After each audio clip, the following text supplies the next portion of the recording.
नमस्कार विद्यार्थियों, आप सभी का आज की इस फिजिक्स गाइडलाइन में पुनः स्वागत है। आज हम इस फिजिक्स गाइडलाइन में अध्ययन करेंगे कक्षा 12वीं भौतिकी के अध्याय 9 किरण प्रकाशिकी के अंतर्गत सभी राज्यों के बोर्ड परीक्षाओं में पूछे जाने वाले टॉपिक और बहुत ही महत्वपूर्ण टॉपिक अवतल पृष्ठ के लिए अपवर्तन सूत्र। और इस अपवर्तन सूत्र क्या होता है उसको मैंने यहाँ पर लिखा है, आप देख रहे हैं कि μ2 minus μ1/r equal to μ2/v minus μ1/u। ये अवतल पृष्ठ के लिए अपवर्तन सूत्र है और इसी सूत्र की व्युत्पत्ति पर आज हम लोग यहाँ पर चर्चा करेंगे। लेकिन विद्यार्थियों, इस टॉपिक पर यदि हम आपसे चर्चा करें उससे पहले आपसे एक निवेदन है कि आप इस वीडियो को शुरू से अंत तक अवश्य देखिएगा ताकि इस सूत्र की व्युत्पत्ति के सारे स्टेप आपको समझ में आ जाए। तो आइए हम चर्चा करते हैं अवतल पृष्ठ के लिए अपवर्तन सूत्र के बारे में। तो विद्यार्थियों, इसके लिए आप इस चित्र पर थोड़ा गौर कीजिएगा, ध्यान दीजिएगा। जैसे चित्र में देख रहे हैं आप, मान लेते हैं कि चित्र में ए पी बी किसी अवतल तल या किसी अवतल पृष्ठ का मुख्य परिच्छेद है जिसका ध्रुव P एवं वक्रता केंद्र C है। इसके बाईं ओर μ1 अपवर्तनांक का कोई माध्यम वायु है और इसके दाईं ओर μ2 अपवर्तनांक का कोई माध्यम जैसे कि कांच है, अर्थात वायु विरल माध्यम और कांच सघन माध्यम है। अब इस अवतल पृष्ठ के मुख्य अक्ष पर एक बिंदुकार की वस्तु O रखी गई है जिससे चलने वाली एक प्रकाश किरण इस OP दिशा में बिना विचित्र सीधी निकल जाती है, क्योंकि बिंदु P पर OP जो है विलंब की तरह कार्य करता है। इसी तरह से दूसरी प्रकाश जो किरण है इस OM दिशा में आपतित होती है और अभिलंब CL की ओर झुकते हुए MN मार्ग का अनुसरण करते निकल जाती है। और इस स्थिति में यदि हम इस अपवर्तित किरण MN और PO को यदि हम पीछे की ओर बढ़ाते हैं तो दोनों अपवर्तित किरणें एक दूसरे को बिंदु I पर काटते हैं। अतः स्पष्ट है कि इस वस्तु O का आभासी प्रतिबिंब I पर बनता है। इस स्थिति में आप इस चित्र में देख रहे हैं कि इस स्थिति में कोण OMC ये आपतन कोण होगा, अर्थात कहने का मतलब है कि कोण OMC बराबर I ये आपतन कोण होगा, आपतन कोण। तथा आप दूसरा देख रहे हैं कोण LMN बराबर R अपवर्तन कोण है। लेकिन यह अपवर्तन कोण विद्यार्थी चित्र में देख रहे हैं कि एक सम्मुख कोण IMC के बराबर है, यानी ये बराबर किसके हैं, ये कोण IMC के बराबर है, जो कि अपवर्तन कोण ही कहलाएंगे। अपवर्तन कोण के क्या है, ये बराबर है। आप चित्र देख रहे हैं कोण LMN ये वाली कोण और ये कुछ छोटा सा दिख रहा है आपका कोण IMC, ये तो सम्मुख कोण है और हम जानते हैं कि सम्मुख कोण आपस में क्या होते हैं, बराबर होते हैं। अब मान लेते हैं कि इस चित्र में कि माना कि कोण, अब कौन सा कोण है तो ध्यान दीजिएगा कि माना कि कोण MOC बराबर अल्फा, कोण MIC बराबर बीटा तथा कोण MCP बराबर थीटा। मान लेते हैं कि आप चित्र में देख रहे हैं कि कोण MOC बराबर अल्फा, कोण MIC बराबर बीटा और कोण MCP बराबर थीटा है। अब चूंकि प्रकाश किरण इस वायु से इस सघन माध्यम अर्थात कांच में प्रवेश कर रही है, तो ऐसी स्थिति में हम स्नेल के समीकरण का उपयोग करेंगे। तो यहां लिखेंगे अब स्नेल के समीकरण से, अब स्नेल के समीकरण से, तो स्नेल का समीकरण क्या लिख सकते हैं हम कि 1 μ2 बराबर μ2 अपॉन म्यू वन बराबर sine i upon sine r. ये स्नेल का समीकरण है कि 1 म्यू टू बराबर mu two upon mu one बराबर sine i upon sine r. ठीक है विद्यार्थियों, ये जो आई एवं आर के जो मान होते हैं बहुत ही छोटे होते हैं। अतः उसको रेडियन में नापें तो ऐसी स्थिति में हम साइन आई को केवल आई लिख सकते हैं और साइन आर को केवल आ लिख सकते हैं। कैसे? जैसे मैं लिख देता हूं आपको कि यहां पर लिख सकते हैं कि चूंकि आई एवं आर के मान अत्यंत क्या होते हैं? छोटे होते हैं, अत्यंत छोटे होते हैं। ठीक है, छोटे होते हैं। यदि इन कोणों को रेडियन में नापें, किसमें नापेंगे? रेडियन में नापें तो ऐसे तुम क्या कर सकते हैं? रेडियन में नापेंगे तो हम इसको लिख सकते हैं साइन आई बराबर आई एवं साइन आर बराबर आर। मतलब आई और आर यहाँ पर आपतन कोण और अपवर्तन कोण है। तो ऐसी स्थिति में हम इस मान को यहाँ रखेंगे तो हमें क्या मिलेगा विद्यार्थियों? थोड़ा ध्यान दीजिएगा, मैं इसको यहाँ लिख रहा हूँ। लिख सकते हैं अतः mu two upon mu one बराबर आई अपॉन आर, इसे लिख सकते हैं। और फिर आई आर को हम तीव्र गुणा से इस प्रकार से लिख सकते हैं, या इसको लिख सकते हैं म्यू टू आर बराबर म्यू वन आई। ठीक है विद्यार्थियों, इसको हम समीकरण नंबर 1 देंगे। अब हम क्या करते हैं, इस चित्र पर आई एवं आर के मान को निकालेंगे। आई और आर के मान को निकालने के पश्चात उसे हम इस सूत्र में रखेंगे। जैसे आप देख रहे हैं यहाँ पर दो त्रिभुज हैं। एक त्रिभुज आप यहाँ देख रहे हैं, त्रिभुज ओ एम सी, और इस त्रिभुज ओ एम सी का बहिष्कोण यहाँ पर थीटा है। और आप जानते हैं किसी त्रिभुज का बहिष्कोण जो होता है उसके दो अंतःकोणों ऐसा दो आंतरिक कोणों के योग के बराबर होता है। तो यहाँ पर उसी तरह लिख सकते हैं कि अब त्रिभुज, यहाँ पर देखेंगे, अब त्रिभुज कौन सा त्रिभुज लेंगे? चित्र में देखेंगे। अब त्रिभुज ओ एम सी में, तो त्रिभुज ओ एम सी में हम देख रहे हैं थीटा बहिष्कोण है, तो ये जो थीटा है वो दो आंतरिक कोणों के योग के बराबर होगा। अर्थात लिख सकते हैं कि थीटा इक्वल टू, तो इस त्रिभुज ओ एम सी में बहिष्कोण क्या है? यहाँ पर थीटा, और अंतःकोण क्या है? अल्फा एवं आई। तो हम लिख सकते हैं अल्फा प्लस आई, या यहां से आई निकालेंगे तो हो जाएगा थीटा माइनस अल्फा। मतलब कहने का मतलब है विद्यार्थियों, हम इस समीकरण 1 में आई की जब क्या लिख सकते हैं? थीटा माइनस अल्फा लिख सकते हैं। इसी प्रकार आप त्रिभुज देखिए, छोटा त्रिभुज और है, त्रिभुज आई एम सी। इस त्रिभुज आई एम सी के लिए थीटा बहिष्कोण है, बाह्य कोण है, तो यह दो आंतरिक कोण बीटा एवं आर के योगफल के बराबर होगा। तो यह लिख सकते हैं इसी प्रकार त्रिभुज आई एम सी में क्या निकालते हैं? थीटा। तो थीटा इक्वल टू लिख सकते हैं, यहाँ पर देख रहे हैं थीटा बहिष्कोण है, दो आंतरिक कोण आर प्लस बीटा के योग के बराबर होगा, आर प्लस बीटा। तो यहाँ से यदि हम आर निकालेंगे तो हो जाएगा थीटा माइनस बीटा। अब हम क्या करेंगे विद्यार्थियों, इस समीकरण 1 में आई और आर के मान को रखते हैं।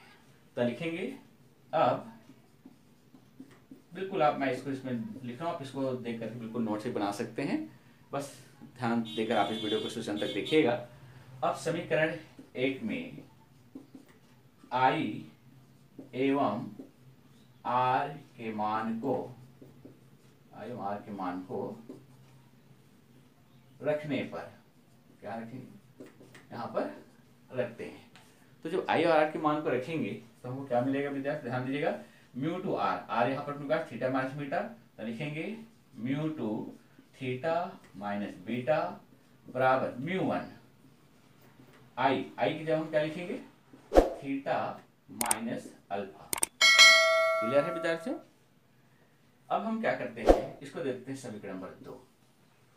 लेकिन यहाँ पर अल्फा बीटा और थीटा की जो मान हमें मिले हैं उसे हम एक, आपने ये पढ़ा होगा कि कोण बराबर होता है चाप बटे त्रिज्या।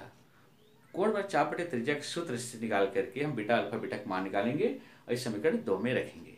इसके लिए आप इस चीज से ध्यान दीजिएगा। तो मैं इधर को मिटाता हूं और आप इधर पे ध्यान देंगे। उसके बाद की स्टेप क्या होगा विद्यार्थियों, मैं यहाँ पर इसको ले रहा हूँ, आप लोग अच्छे से ध्यान देकर समझेंगे। तो यहाँ लिखेंगे अब कोण की परिभाषा से, कोण की परिभाषा से, तो कोण की परिभाषा क्या कहता है विद्यार्थियों, कोण की परिभाषा से कि कोण बराबर होता है चाप बटे त्रिज्या। ये चाप बटे क्या होता है त्रिज्या। तो हम इस चित्र में कोण अल्फा बटे थीटा के लिए चाप और त्रिज्या निकालेंगे और जो मान आएंगे उसे हम समीकरण 2 में रखेंगे जैसे आप देख रहे हैं। तो यहाँ पर लिखते हैं, सबसे पहले हम लेते हैं अतः कोण अल्फा, इस अल्फा के लिए चाप होगा पीएम, ये चाप पीएम होगा और त्रिज्या होगा पीओ, पीओ यहाँ पर क्या होगा त्रिज्या होगा। इसी प्रकार हम बीटा निकालेंगे, तो बीटा के लिए भी चाप आप देख चित्र में ये पीएम होगा और त्रिज्या क्या हो जाएगा पीआई। ठीक है विद्यार्थियों?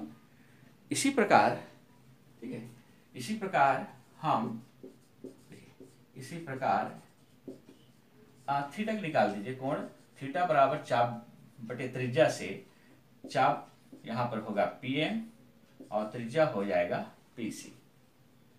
तो अब इस हम क्या करते हैं, अब इस अल्फा बीटम थीटा के मान को समीकरण 2 में रखते हैं। ठीक है, तो अब यहां लिखेंगे अब समीकरण 2 में क्या रखेंगे, अल्फा बीटा एवं थीटा के मान को रखने पर, ये कहां रखेंगे समीकरण नंबर 2 पर। तो जब समीकरण 2 में इसको रखते हैं विद्यार्थियों, तो इस प्रकार से इस अगला स्टेप होगा कि म्यू टू ब्रैकेट में थीटा, थीटा की जगह आपके पास क्या है PM upon PC minus beta. तो बीटा आपके पास क्या है, यहां देख रहे हैं आप बोर्ड में, पीएम अपॉन पीआई बराबर म्यू वन, थीटा की जगह पुनः आप लिखेंगे PM upon PC minus alpha, alpha आप देख रहे हैं पीएम अपॉन पीओ। ठीक है, और आप ये भी देख रहे हैं कि सारे इसमें पीएम पीएम कॉमन है और पीएम को हम कॉमन निकाल करके एक दूसरे को क्या कर देते हैं कैंसिल कर देते हैं। जैसे देखिए अगला स्टेप इस प्रकार लिख सकते हैं, इसको आप इस प्रकार से लिख सकते हैं, या म्यू टू यहाँ से आप पीएम को कॉमन निकालेंगे तो यहाँ पर हो जाएगा 1 upon P C minus 1 upon P I बराबर म्यू वन, इसमें से आप पीएम कॉमन निकाल लीजिए 1 upon P C minus 1 upon PO और पीएम के इधर कॉमन निकालेंगे, ये दोनों कैंसिल हो जाता है। तो अगला स्टेप क्या होगा विद्यार्थियों, यहाँ पर ध्यान दीजिएगा।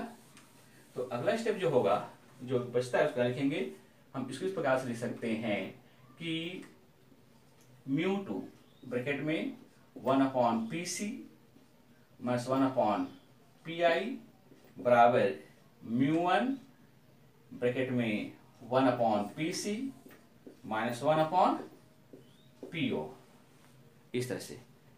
अब इसको आप दीजिए समीकरण नंबर 3। ये अब इस समीकरण 3 में इस चित्र में P C P I PO कौन सी दूरी होगा उसे हम इस चित्र के माध्यम से निकालेंगे और समीकरण 3 में रखेंगे। कैसे निकालते हैं तो अच्छे ध्यान दीजिएगा। लेकिन इसको मैं मिटा देता हूं, लेकिन चित्र से स्पष्ट है ना। लेकिन लिखेंगे लेकिन चिन्ह परिपाटी से। तो चिन्ह परिपाटी आपको मालूम होनी चाहिए, जब इस किरण प्रकाशिकी को यदि आप पढ़ते हैं तो चिन्ह परिपाटी का यदि ज्ञान नहीं होगा तो हमारा किरण प्रकाशिकी पढ़ना अधूरा माना जाता है। तो यहाँ पर चिन्ह परिपाटी से क्या होगा, आप चित्र देखेंगे, जो चित्र में P से हम लेते हैं, देखिए P से, तो आप जानते हैं चिन्ह परिपाटी कहता है जितनी दूरी नापी जाती है ध्रुव से नापी जाती है, और आपतित प्रकाश किरण की दिशा में नापी गई दूरी को हम धनात्मक लेते हैं और उसकी विपरीत दिशा में नापी गई दूरी को ऋणात्मक लेते हैं। तो आपतित किरण यहाँ पर देखिए बाएं से दाएं को जा रही है, और हम PC को ध्रुव से नापेंगे तो दाएं से बाएं नाप रहे हैं, उल्टा नाप रहे हैं। तो PC यहाँ पर ध्रुव से इस वक्रता केंद्र के बीच की दूरी है, जिसको वक्रता त्रिज्या के नाम से जानते हैं, और इसे हम कैपिटल R से प्रदर्शित करते हैं, और चिन्ह परिपाटी से इसका मान क्या होगा, माइनस होगा। तो लिख सकते हैं -R, ठीक है। इसी प्रकार से PI ध्रुव से प्रतिबिंब की दूरी, और प्रतिबिंब दूरी को हम भी से व्यक्त करते हैं, और चिन्ह परिपाटी से भी क्या हो जाएगा, माइनस। वैसे ध्यान रखेंगे विद्यार्थियों, ये अवतल पृष्ठ है, अवतल पृष्ठ के लिए सारी दूरियां होती है ऋणात्मक होती है, ये बिल्कुल ध्यान रखेंगे।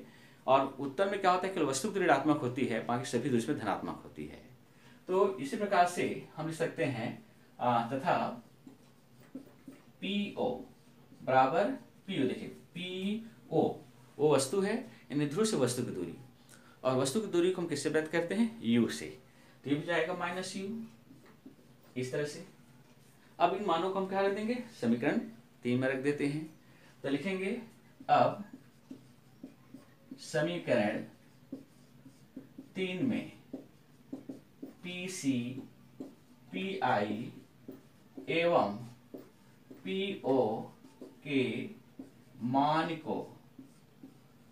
को रखने पर,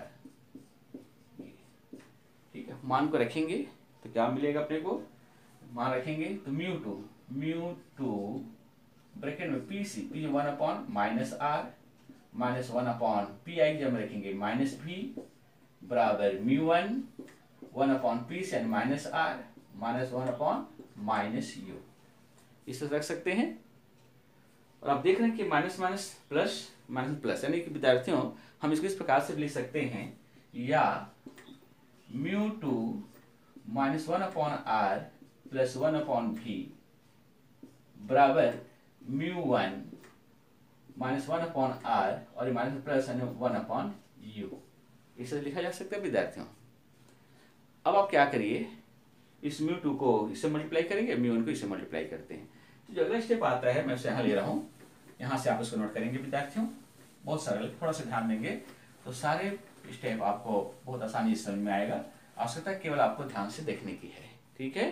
तो अगला स्टेप हम लिखेंगे यहाँ पर, तो μ2 का हम इस ब्रैकेट के अंदर की राशि से गुणा करें तो हमें इस प्रकार से प्राप्त होगा कि μ2 माइनस है, माइनस गुणा करेंगे माइनस है, माइनस μ2R प्लस μ/V बराबर, इसको आप मल्टीप्लाई करेंगे, यहाँ लिखेंगे माइनस μ1/R प्लस μ1/U, इस तरह से इसको हम लिख सकते हैं, ठीक है।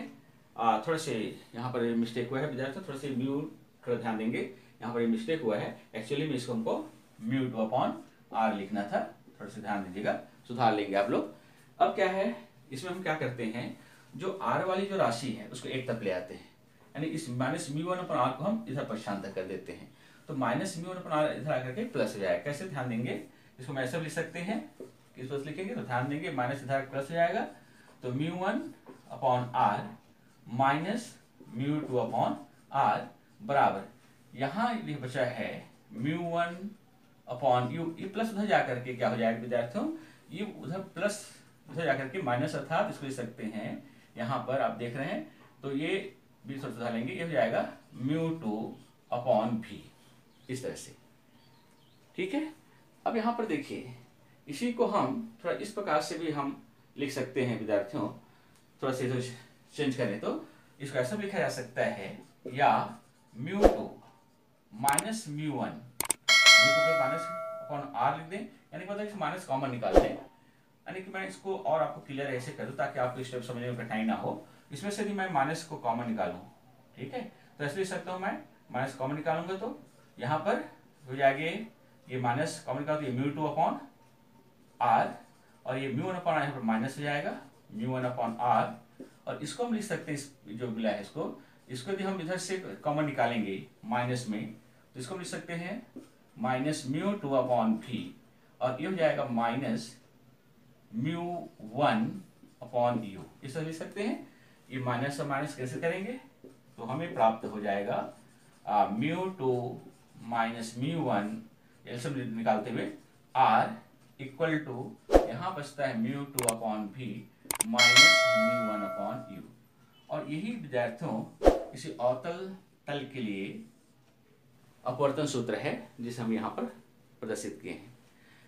लेकिन यदि मान लेते हैं इस अवतल पृष्ठ के बाईं ओर का माध्यम वायु हो, तो माध्यम वायु हो तो वायु का अपर्तांक लगभग 1 के बराबर होता है, और दाईं ओर का अपर्तांक जो म्यू है उसको म्यू ले लें, तो यहाँ इसलिए सकते हैं, इसको नंबर 4 दे सकते हैं। आप लोग यहाँ पर लिखेंगे, यही पहले लिखेंगे कि यही अवतल तल के लिए, अवतल तल के लिए अपवर्तन सूत्र है, ये अपवर्तन सूत्र है। लेकिन अगला स्टेप भी इसको हम और थोड़ा से जानकारी के लिए बता दें। कभी कभी प्रश्न में इसी सूत्र को पूछ देते हैं कि जैसे हम लिखेंगे कि यदि बाईं